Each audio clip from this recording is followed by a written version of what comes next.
This is CGTN, China Global Television Network.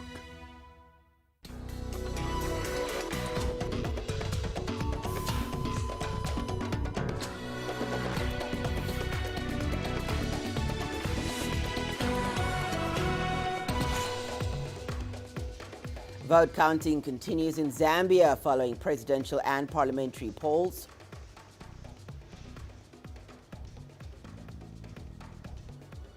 Four African countries report experiencing fourth wave of COVID-19. And Algeria's President Tebboune says he will lead new mediation efforts to end Ethiopian dam standoff. Hello and welcome. You're watching Africa Live. We're coming to live from Nairobi. I'm Hannah Viviers, and here with the latest in business is Penina. Thank you, Hannah. Coming up on Africa Live Business. Oil prices fall for the second day as the Delta variant weighs on demand forecasts. And South Sudan's central bank says it's working to stabilize the exchange rate following a surge in inflation rates.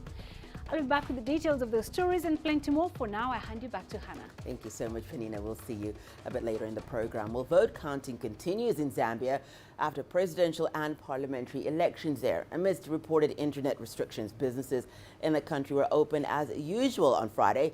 Many citizens went about their daily routines as they awaited the results. The Electoral Commission of Zambia says it has begun receiving results from all 156 constituencies. The full results are not expected until Sunday. Incumbent Edgar Lungu is seeking re-election. His main challenger is businessman Hagayinde Hichilema. The winner faces the task of boosting Zambia's crumbling economy. Well, staying with that story, we're now joined by Annie Zulu, a Zambian journalist based in Lusaka, Zambia. Annie, thank you so much for joining us on the program. Annie, what are we hearing about this?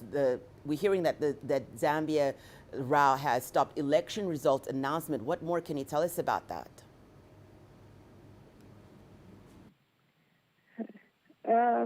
Thank you very much, Hannah.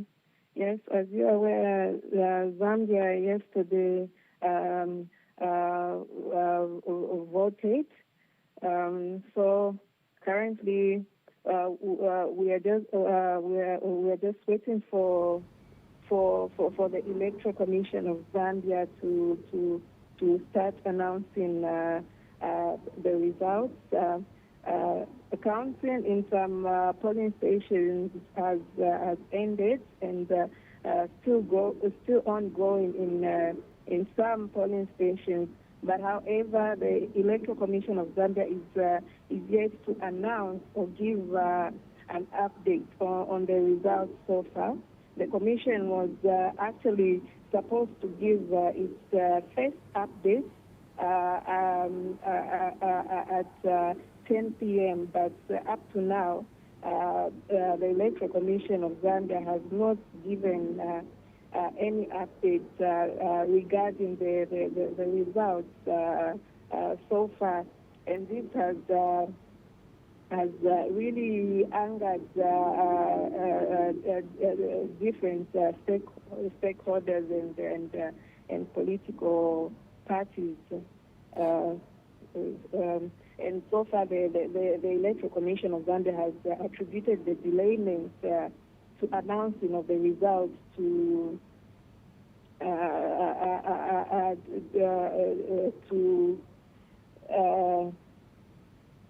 they've attributed the delayment to the fact that some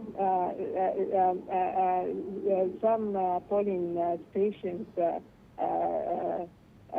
took long. Thank you so much for that, Annie Zulu, a Zambian journalist based in Lusaka. Well, 4 African countries are now reporting entering the fourth wave of coronavirus infections. The highly contagious Delta variant is said to be dominant. According to the Africa Centers for Disease Control, the continent is experiencing a rise in infections for the 4th time since the pandemic began. CGTN's Daniel Arap Moy reports. Over 7.1 million COVID-19 cases have so far been reported in Africa, representing 3.5% of total cases globally. According to the Africa Centers for Disease Control, 31 African countries are reporting test positivity rates that are higher than 12%. We continue to see a cumulative high rate of positivity rate of 11.5%, with a test per case ratio of 8.7%. 11.5% represents a very high rate of positivity. It means extensive community spread. The high positivity rate in Africa is attributed to the dominant Delta variant, now reported in 30 countries. 4 countries, Algeria, Kenya, Somalia, and Tunisia, are now experiencing a fourth wave. So again, it just speaks to how things will continue to unfold unless we scale up vaccines. Africa remains far from reaching its target of inoculating at least 60% of its population by the end of next year. The continent requires 1.6 billion vaccine doses to meet this target. Only 77 million vaccine doses have been administered across Africa, representing just 1.75% of coverage. The Africa CDC says it's continuing to support member states to roll out vaccination campaigns as part of efforts to contain the spread of the virus. Daniel Arap Moi, CGTN, Nairobi, Kenya. On the vaccine front, up until July, Africa had been importing all of its COVID vaccines. However, that's set to change as a manufacturing facility in South Africa begins shipping its first doses of COVID-19 vaccines to the African Union. Here's CGTN's Angela Coppola with the details. Continental pharmaceutical companies have been actively seeking partnerships with global companies to get involved in vaccine production. BioVac in South Africa has just finalized a deal with Pfizer and BioNTech. So between now and the end of the year, we'll be doing some modification on our current facilities, and this will be to enable us to absorb the technology which will start in early 2022. And so the first half of 2022 will be dedicated towards the actual tech transfer with the aim of submitting to a regulator, in our case being SAPRA, by the end of Q2 2022. So we are forecasting that the production should be starting in the second half of 2022. Others are taking a different route. Aspen has just started negotiations with Johnson & Johnson to get a license to manufacture their COVID vaccine in South Africa. This would mean that Aspen, at that point in time, would acquire its own intellectual property, would be able to produce its own version of the Johnson & Johnson product. Of course, what this will do is it will increase the independence and autonomy, the security of supply on the continent, because now you are not only in control of the manufacturing of the product, but also where the product gets allocated and distributed. One of the unresolved issues is the waiving of intellectual property rights by big pharmaceutical companies to produce the vaccine. And so for us, there is sharing of knowledge and know-how. Obviously, we don't own the product at the end of the day. It's a Pfizer product. And so for us, we're seeing these debates on IP, but our arrangement is really based on a bilateral arrangement that's based on a legal agreement, and really mainly based on trust and sharing of information. The drive to identify and create continental vaccine production facilities is due to the imbalance of distribution between the developed and developing nations. Basically, those countries that had fully fledged manufacture were at the front of the queue. Those that had very little or no manufacturing capability found themselves at the back of the queue. Now, we cannot sustain it any longer. Having the vaccine manufactured on the continent is important because it allows for the authorities to distribute the vaccine where it's needed most, as quickly as possible. I'm Angelo Coppola for CGTN in Johannesburg, South Africa. Meanwhile, South Africa's commercial hub and most populated province, Gauteng, is stepping up its vaccination efforts. While similar campaigns have been ongoing in other parts of the country, in the past 18 months, it has been Gauteng which has recorded the highest number of COVID-19 cases.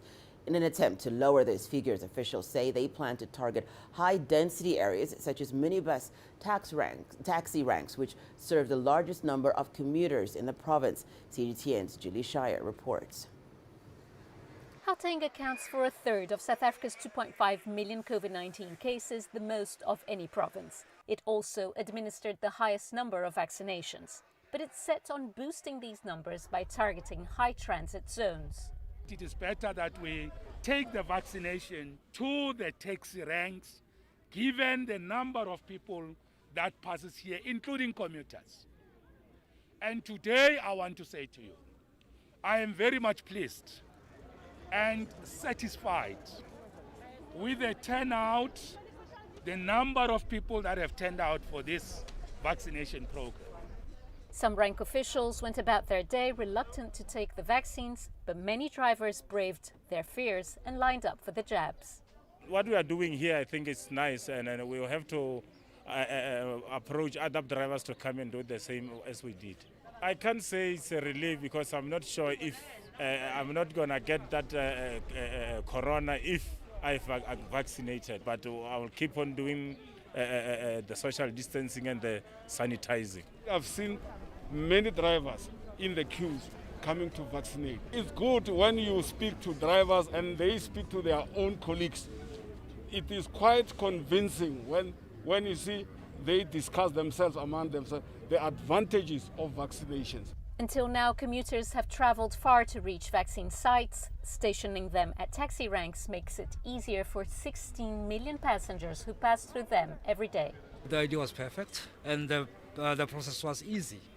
The lines are not too long and the process, the later procedure there was fantastic. I will definitely tell my friends and family to do it.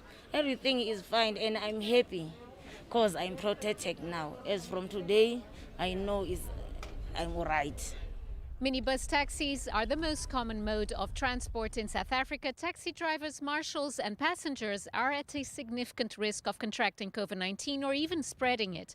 By using mobile clinics in these areas, more people will have access to vaccines. Julie Shire, CGTN, Johannesburg, South Africa. Well, various countries around the world continue to report presence of the Delta variant among those infected with COVID-19. As we reported earlier, in some countries, that variant is being said to be dominant among cases. Nigeria recently issued a red alert in major cities, including the capital, Abuja, after the variant was detected in the country. Medical experts in Nigeria have called for unity among all countries to fight the virus, while various health experts from around the world have also been urging African countries to actively promote the local manufacturing of vaccines.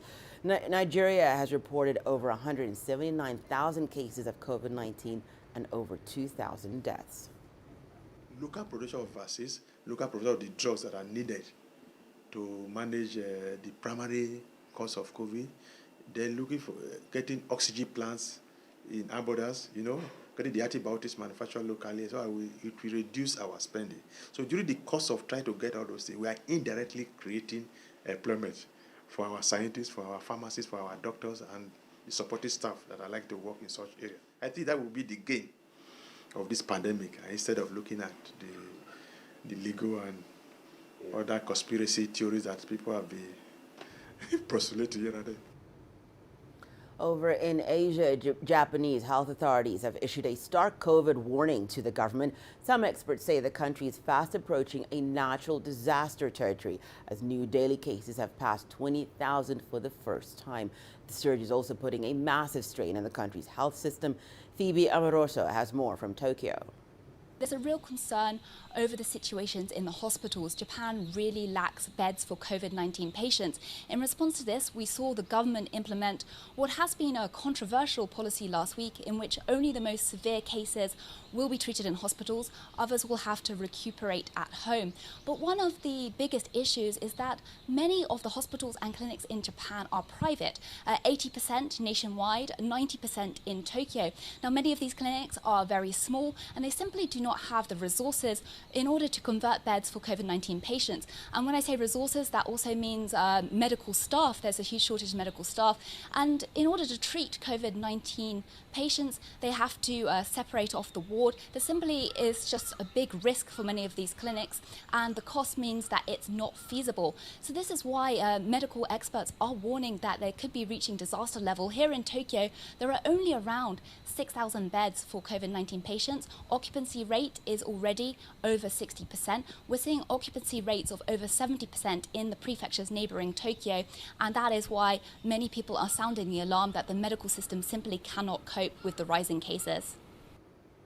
Well, dozens of countries are demanding for investigations into the origin of the coronavirus to be based purely on science.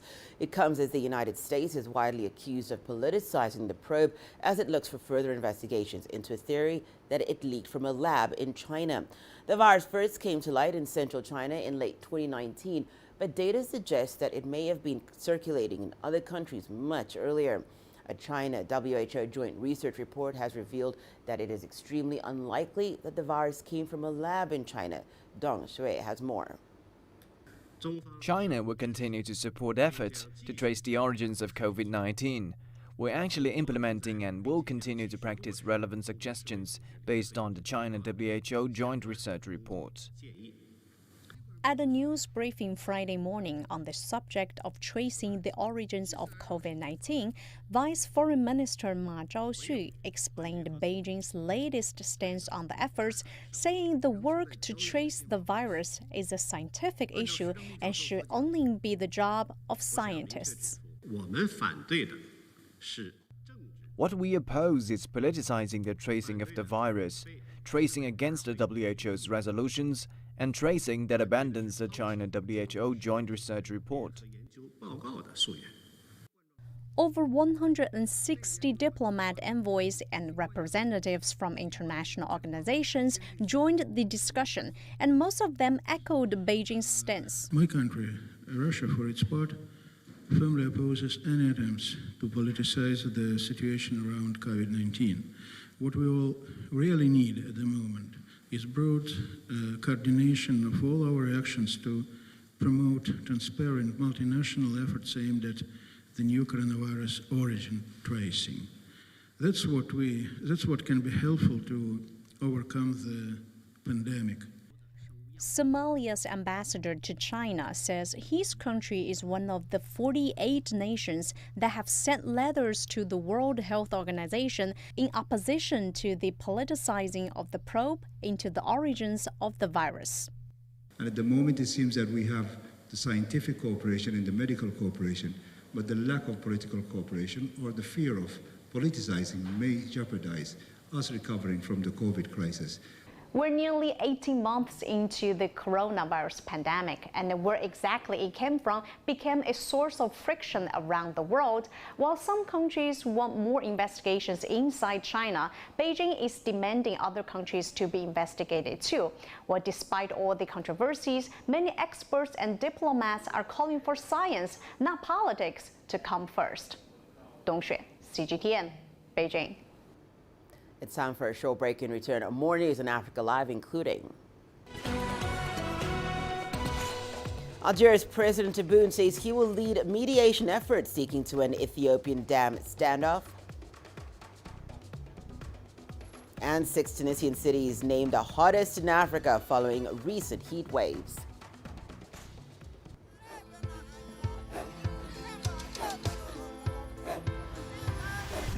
Africa is a continent of diversity, with varied climates and enchanting geography, and a people so distinct, but with a shared enduring spirit. We are at the heart of the continent to bring you the untold stories. Let's have a look.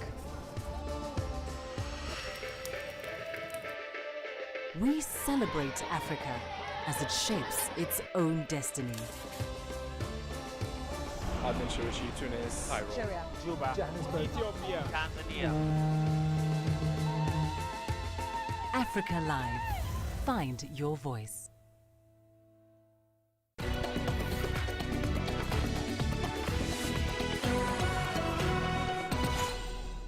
Welcome back. You're watching Africa Live. Let's now turn our attention to extreme weather phenomena. In Tunisia, the National Institute of Meteorology says 6 Tunisian cities have been ranked as the hottest cities in Africa. This follows record temperatures there. Authorities say that economic activities in the country have been affected by the recent heat waves. Reporting from Tunis, here's Adnan Chouachi. Ayad al-Leben is a renowned Tunisian climate change consultant. The former expert at the National Institute of Meteorology in Tunis says the current maximum temperatures recorded in the North African state are very alarming. We've recently observed an unprecedented heatwave. It reminds us of the last heatwave of 1982, but this week's phenomenon is unique and very alarming. It's one of the few times that temperatures in the north of Tunisia are much higher than temperatures in the center and the south of the country. This is a real abnormality because temperatures are naturally cooler in the north. The streets of many cities were largely deserted throughout the day. 6 Tunisian cities, namely Beja, Bizerte, Tunis Carthage, Jendouba, Tbarqa and Kirwan, topped rankings of the hottest cities in Africa. Many people were unable to come out of their homes or to go to work due to the scorching heat, as temperatures reached 48 degrees Celsius. I can't stay at home the whole day. I am trying to adapt to this heat by practicing sports very early in the morning or late in the evening when the temperatures are cooler. We should all take care of our children and elderly people because this weather is dangerous. They need to stay hydrated and protected while avoiding the sun. As an old man, I'm suffering in such hot weather. I think the new generations will have to get used to it because Tunisia is getting warmer. Experts say that hot weather has driven up energy demands across Tunisia. The national electricity company STEC announced that tens of thousands of power cuts were reported nationwide. Consequently, thousands of businesses were affected by the power outages. People avoid shopping in this extreme weather. In addition, power outages have caused considerable losses for businesses. The computers, air conditioners, and all electrical equipment are now not working. The city of Qarouan, in the center of Tunisia, set a new record high temperature of 50.3 degrees Celsius on Wednesday. Authorities in Tunis said this weather is unprecedented in Tunisia's history. Qarouan is the second hottest place on earth and the hottest spot in Africa. The current heatwave has attracted people's attention to global warming and climate change. The National Institute of Meteorology announced that temperatures are expected to drop gradually during the weekend. Abdel Shawishi, CGTN, Tunis. Algerian President Abdelmadjid Tebboune says his country will lead new mediation efforts to resolve a dispute between Egypt, Sudan and Ethiopia over the Grand Renaissance Dam. Tebboune says that his initial proposal has been accepted by the three nations and he'll soon host talks to finalize a deal between them. Here's Adel Amrouhi with more. Algeria has started what could be a key continental diplomatic mission to seek an end to the Grand Ethiopia Renaissance Dam standoff. President Abdelmadjid Tebboune has announced that all concerned parties have accepted in principle an Algerian proposal to conclude these 10-year-long negotiations. All nations involved are currently studying the Algerian proposal thoroughly. The focal point of Algeria's plan is to resume dialogue over the issue, especially given that there is a huge technical aspect involved in the talks. There will be meetings in Algeria managed by our foreign minister. After that, there will be talks on the summit level. A political solution might be built over certain circumstances that can change later and therefore make an agreement volatile. Algeria is rather aiming to achieve a strategic approach to a settlement that would guarantee the rights of all countries involved. It also wants the three countries to once again sit on a negotiating table that would break the current ice. More importantly, that would end mediation and turn the negotiations into direct communication. When it comes to the Nile water talks, Algeria says it is neutral in its efforts to bring Egypt, Sudan and Ethiopia together.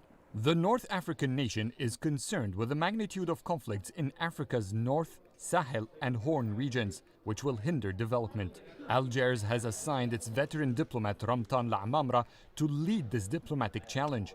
He led the African Union's Peace and Security Council and is a member of the UN's high-level board on mediation. The Algerian foreign minister engineered solutions for more than 40 international conflicts. He currently has posts in more than one international body in the Horn of Africa, in the United Nations, and in the African Union. He is one of the people who work on silencing guns that makes Algeria the best in Africa to manage this issue. It can bring the points of view closer. The Algerian GERD initiative is not public yet. Officials say the philosophy is to define the aspirations of each nation, highlight their fears, and make sure that each of the three countries understand these goals and fears clearly. After decades of shying out from international diplomacy, Algeria returns to Africa, taking responsibility of a diplomatic mission that affects the lives of some 250 million Africans. And it seems determined to reach a solution where international powers and organizations have failed. Adel Mahroui, CGTN, Cairo. Let's focus on Somalia now, where the UN Special Representative James Swan is urging all parties to work at ensuring the country's electoral process there continues uninterrupted. Swan was speaking to the UN Security Council 2 days before the signing of the 27 May Electoral Implementation Agreement. The pact is between Prime Minister Mohamed Hussein Roble and leaders of the federal member states. Here's CGTN's Wanja Mugai with the details. The Thursday briefing in New York highlighted progress in the realization of the May 27 agreement. The pact was signed by Prime Minister Mohamed Hussein Roble and leaders of several states in May. It sought to ensure that elections in the Horn of Africa nation were held within 60 days. Following a prolonged period of uncertainty and heightened tensions, the long-awaited electoral process in Somalia is now moving forward, albeit somewhat behind schedule. Ensuring that this process continues to advance and is inclusive and credible will need constant effort by all parties involved and continued leadership by the signatories of the 27 May Agreement. According to the agreement, the polls were to start on the 25th of July. Politicians in Somalia say they have been receiving threats from the Al-Shabaab terror group, warning them against participating in the polls. Swan's statement to the council states that the terror movement still posed a huge threat to the polls process. Preparations for election security are key due to the continuing threat posed by Al-Shabaab. Al-Shabaab continues terrorist attacks and insurgent operations, including by encircling communities, especially so in Southwest State. UNSOM has so far in 2021 recorded reports of 708 Somali civilian casualties, 321 killed, 387 injured, mostly attributed to Al-Shabaab. There are also alarming increases in sexual violence and violations against children being recorded, and these remain priority areas of concern for the United Nations. Swan has also congratulated Prime Minister Roble for demonstrating strong leadership to secure the May 27 agreement. He said the UN has been working closely with the Premier and the federal state leaders to ensure implementation of the agreement. The African Union has also pledged to support Somalia in the democratic process. Regarding AMISOM's contribution to the ongoing elections, we remain committed to supporting Somalia as stipulated in the African Union Peace and Security Council Communique 798/2021. As such, under the new African Union Political Affairs, Peace and Security Department, strategic pillars, our election support now extends beyond security to include the provision of capacity building, technical advisory, and direct budgetary support. Issues like security and climate change also featured in the brief. The UN says it is working at federal government and state levels to mitigate the effect of climate change. Wanja Mugai, CGTN. We head over to Tanzania now, where a gathering of health experts have concluded a summit in the capital, Dar es Salaam. The medical professionals met at the Julius Nyerere International Convention Center. The three-day gathering discussed the current status of COVID-19 infections in the country and vaccination programs. Nobutula Shabalala takes a look. Tanzania has been holding a national dialogue on COVID-19. Tanzania's health minister, directors from the National Institute of Medical Research, as well as medical professionals, were present at the health summit. Participants assessed the impact of COVID-19 on the country. Tanzania is among the African countries that have been recording an increase in the Delta variant of COVID-19. Some regions in the Lake Zone and the northern parts of the country have reportedly recorded the highest number of coronavirus cases. The patients we have so far, we can serve them, and all the service delivery systems from national hospitals, zone hospitals, regional hospitals and district hospitals. The government has identified how much oxygen gas supply that these hospitals have, their capacity to deliver oxygen support services, and how many beds they have to admit the patients. On the 28th of July, Tanzania started its vaccination drive. Even though vaccinations are open to the public, healthcare workers and citizens over the age of 50 are being given priority. More than 100,000 citizens have so far received the Johnson & Johnson vaccine. The government expects to receive other vaccines from the COVAX facility this August and early September this year. The government recognizes the challenges that some citizens face by being exempted from getting the vaccine when they reach the vaccination center because they're not in priority groups. And this is because initially we were targeting few groups, but after getting a schedule for the arrival of other vaccines, we have decided to expand the scope for more groups. Now anyone who reaches the vaccination center should be vaccinated so that no one leaves the center without getting a jab.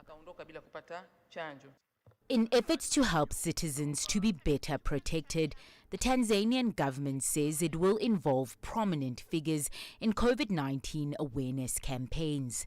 Noktula Shabalala, CGTN. We'll leave our continent's borders now for the latest on the conflict in Afghanistan, where the Taliban is expanding its territory in the south. 3 more provincial capitals have fallen to the militant group, including Kandahar, Afghanistan's second largest city. The Taliban now controls more than 2/3 of the country, and it's gradually encircling the government-controlled capital of Kabul. It comes just weeks before the U.S. deadline for a full drawdown of combat troops. Zamrialai Abbasin has more from Kabul. The situation is dramatically different in Afghanistan. No one was expecting this situation just a week ago. And now, in 24 hours, we are witnessing the collapse of at least 6 provincial capitals in Afghanistan. And clashes continue between the Taliban and NDSF and police HQ and just Kabul's neighboring province, Logar, on Pul Alam, the capital city of this province. And at the same time, they are reaching at least 18 provinces now that the Taliban have already captured, and a lot of the areas in the country and district level and provincial levels will also have raised questions about their fate if they are fell to the Taliban. And at the same time, a lot of the people questioning Afghanistan national security forces and the government security plan and strategies, and how they just retreat and back up from the battlegrounds is something really, really questionable. And as the days pass, this situation is changing, and every moment we can expect a lot of changes. Well, I'll be standing by to bring you more news, including the latest in sport. But for now, your business headlines with Penina. Thank you, Hannah. Coming up on Africa Live Business. Oil prices fall for the second day as the Delta variant weighs on demand forecasts.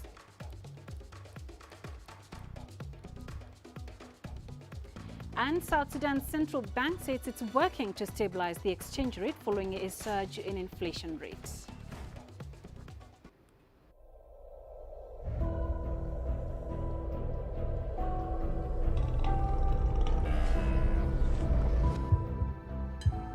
This has taken me completely out of my depth, but at the same time it's exciting.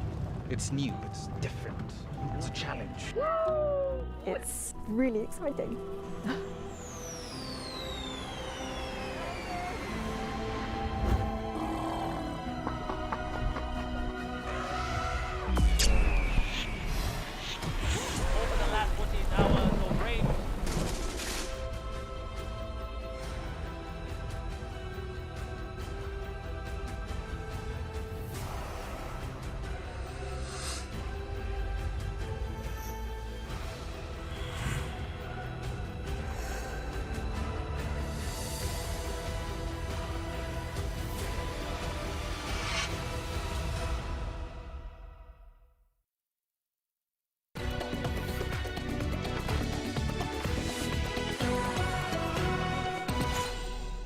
The Brent benchmark oil price fell for a second day on Friday. That's after the International Energy Agency warned that demand growth for crude is slowing sharply owing to the spread of coronavirus variants. Brent crude dipped 15 cents to settle at $71.16 a barrel. U.S. crude was off by 21 cents at $68.88. Over the week, the benchmarks were up less than 1%. Growth in demand for crude ground to a halt in July. In its August report, IEA, however, said it expects oil demand to rise at a slower pace over the rest of 2021 as the latest wave of COVID-19 infections forces countries to reintroduce restrictions. Elsewhere, nearly all of the $600 million stolen in one of the biggest cryptocurrency heists ever has now been returned by a hacker. Over the last 24 hours, the hacker has returned $342 million worth of tokens relating to 3 cryptocurrencies to Poly Network, the crypto platform targeted in the attack. The individual also posted several pages of notes to the blockchain disclosing why they hacked the firm and the offers Poly Network made to them. In a twist that's worrying some cybersecurity experts, the hacker claims the firm offered to pay $500,000 if they returned the stolen assets, as well as a promise of immunity from prosecution.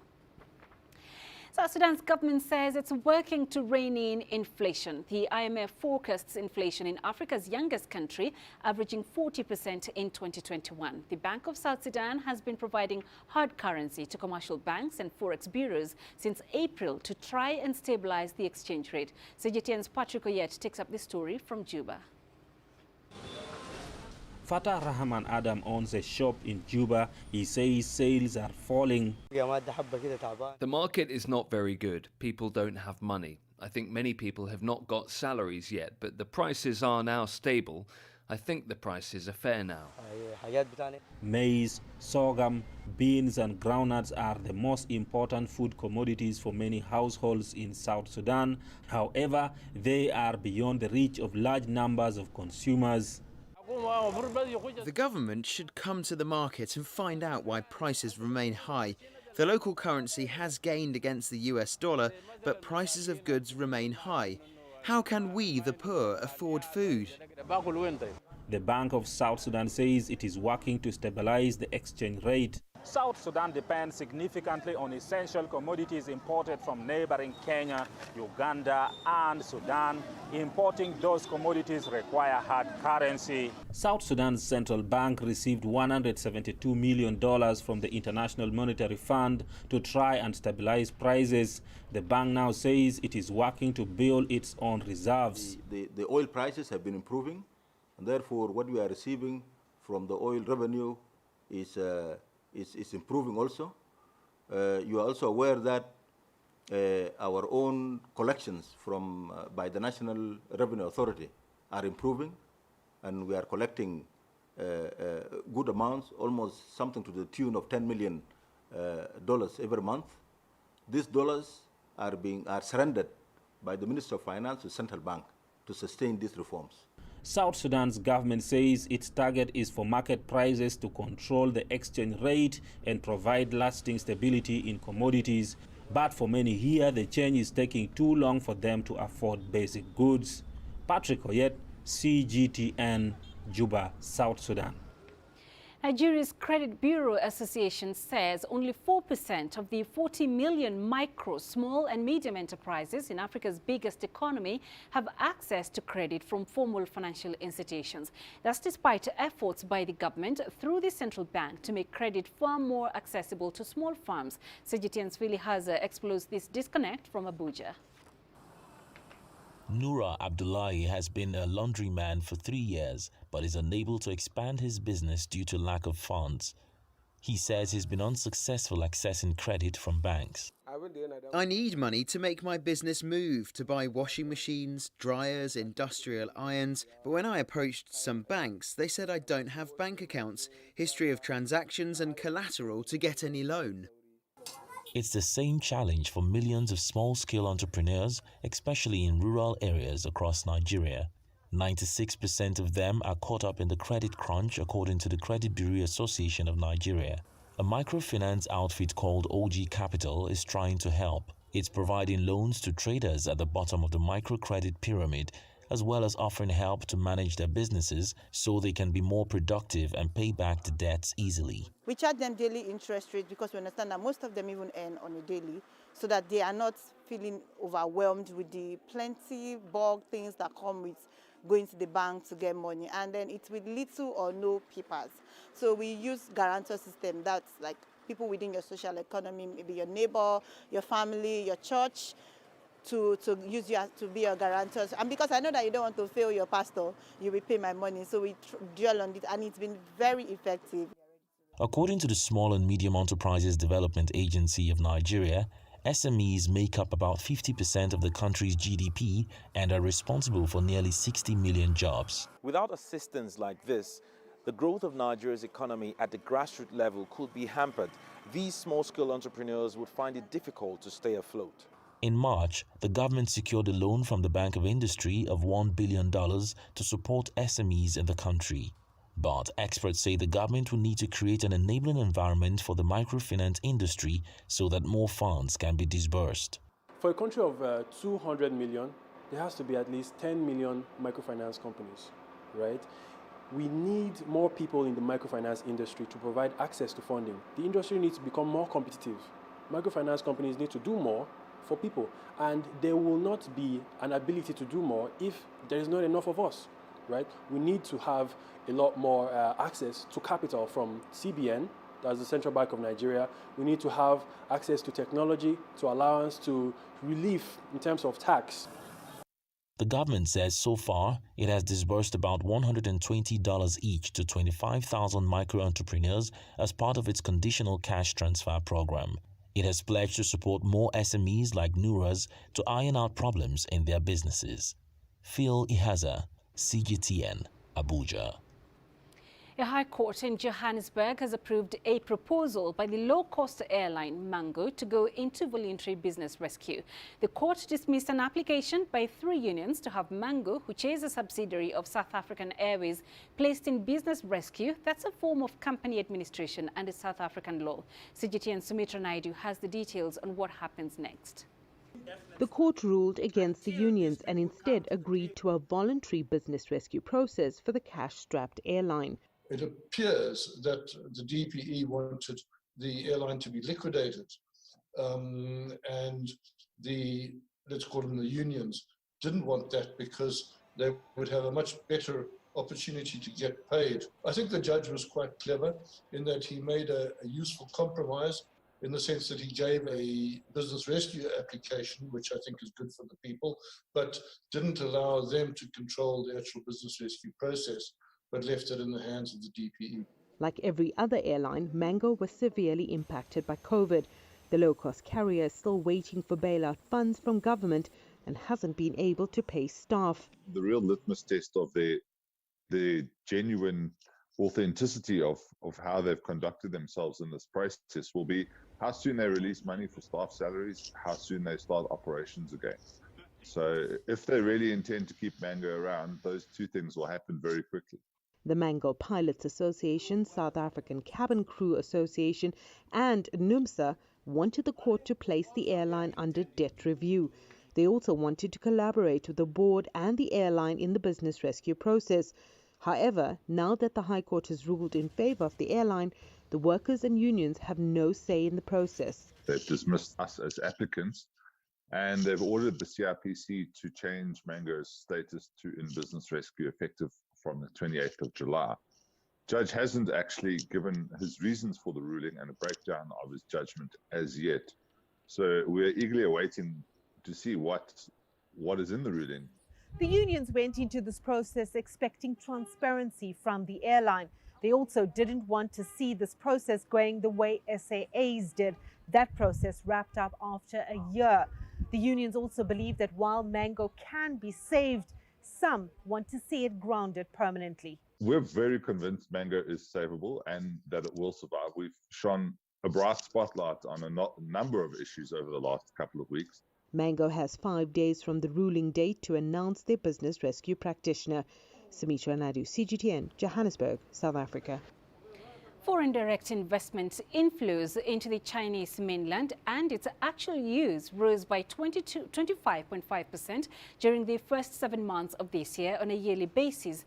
China's Ministry of Commerce says inflows in actual use of FDI in the country stood at 673 billion yuan in the January to July period. The data excludes FDI use in sectors such as banks, securities and insurance.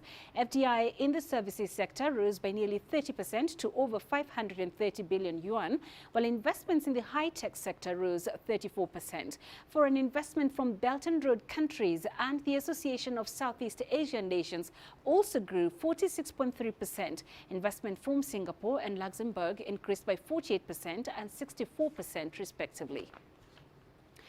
This Saturday happens to be the Qixi Festival, or the Chinese Valentine's Day. It's a day associated with giving flowers, gifts and chocolates to loved ones. According to JD Big Data Research Institute, sales of skincare gift boxes and gold jewelry rose by 50% and 130% respectively on a yearly basis in the week prior to this year's Qixi Festival. Outdoor outfits and cosmetics are the preferred gift choices of Generation Z, who are between the ages of 6 and 24. Consumers in the above 35 age group choose healthcare products and artwork, while facial skincare products for men purchased by women rose by 30% on a yearly basis. Well, let's leave it there for now, but ahead on Global Business, we'll be exploring how agri-tech innovations can propel African farmers to profitability. Despite the wide range of technology available for people engaged in agriculture in Africa, less than a quarter are tapping into the resource. We will discuss this and much more at the top of the hour, and I will see you then. For now, it's back to you, Hannah. Thank you so much for that, Panina. We'll see you at the top of the hour. Well, let's not take a short break and return. More in Africa Live, including onto our continuing series on the Mara migration. Today we'll look at reasons why tourist numbers dropped in 2020. The greatest journeys, the greatest sights, the greatest adventures. Here in Kanater, this weir allows the locals to walk on water. We're far more than just TV news. We're your passport to the wonders of Africa. To bring you stories of struggle, survival and hope.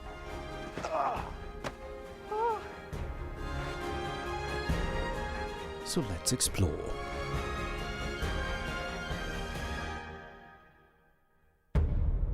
CGTN.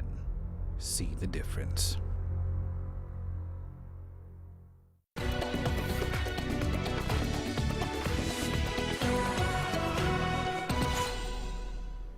Well, 2020 was a devastating year for Kenya's world-famous Maasai Mara Reserve.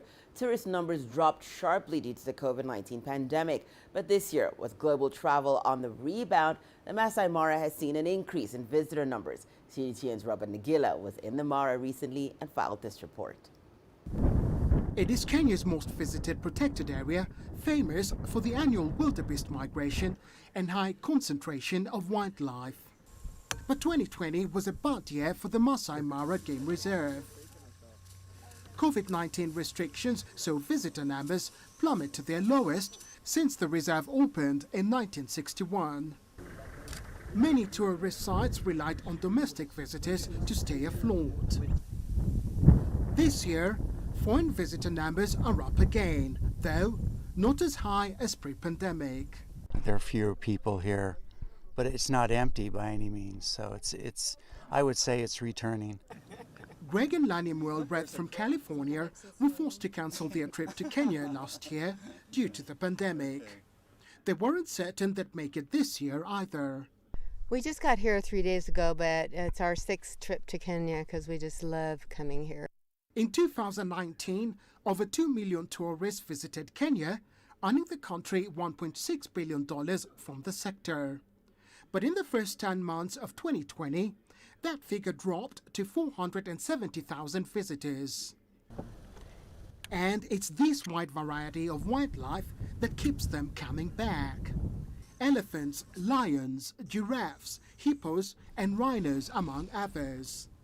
We saw already the big five. That was fantastic to see those animals in their natural habitat. On this day, visitors are treated to a leopard keeping watch over her cab with their hand up a tree. But it's the great migration of wildebeest that is the biggest attraction in the Mara. This is the highlight of the Maasai Mara experience, culminating in the crossing of the Mara River. However, patience is required. After a 5-hour wait of near misses, we are rewarded with a spectacular crossing by a breakaway herd, too quick for the crocodiles.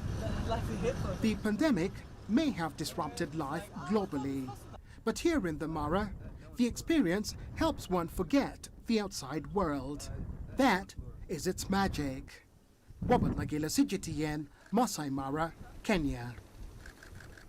What a beautiful report. Well, let's not take a short break and return your sport news, including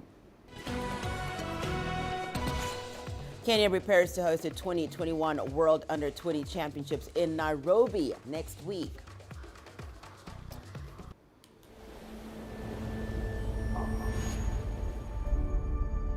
How would you create your legend? On the fields, on the tracks, in the arenas of Africa. Were you born to be a player? Could this moment be yours?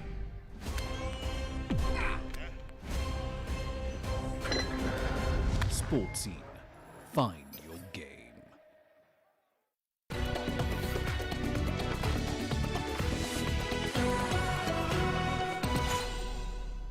And now for a look at what's happening in the world of sport. Guatemala is the latest team to arrive in Kenya for the 2021 World Under-20 Championships. The event is to begin in Nairobi on Tuesday. 3 Guatemalan athletes, Glendy Talator, Brian Matias and Marangi Chacon, arrived in the country on Thursday night ahead of the global track and field event.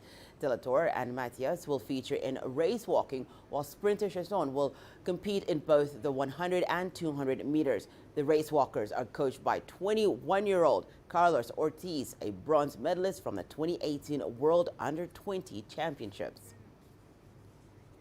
Well, staying with the World Under-20 Championships, U.S.-based Sid Imani Varland says he's eyeing a medal for Kenya in the men's high jump. The 18-year-old has been preparing for the event at Moi International Sports Center and says his body has responded well to training. Imani hopes Kenya will make inroads in field events and is encouraged by competing at home. The fact that fans will not be allowed at the venue has not dampened his spirits. The biannual Junior Global Track and Field event, which was initially slated for the 7th to the 12th of July last year, was postponed by a year due to the global pandemic. This upcoming event is to take place from the 17th to the 22nd of August. There's going to be a lot of really good competition, and I'm pretty new to the high jump, so I'm really excited to be competing with some really good competitors, and I think it's going to be a really good learning experience for me, especially as I continue my athletics into college. It'll be good to jump with some really serious guys.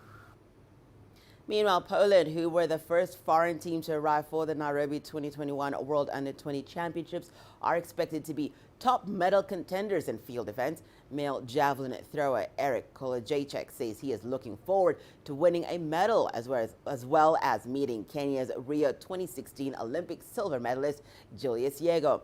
The 19-year-old was due to train with Yego on Friday and says the Under-20 event is important for his career growth. Up to 1,300 competitors from 128 countries are expected to compete in the championships. The event is well known for previously launching the successful careers of athletes like Ethiopia's champion Haile Gebrselassie and Jamaica's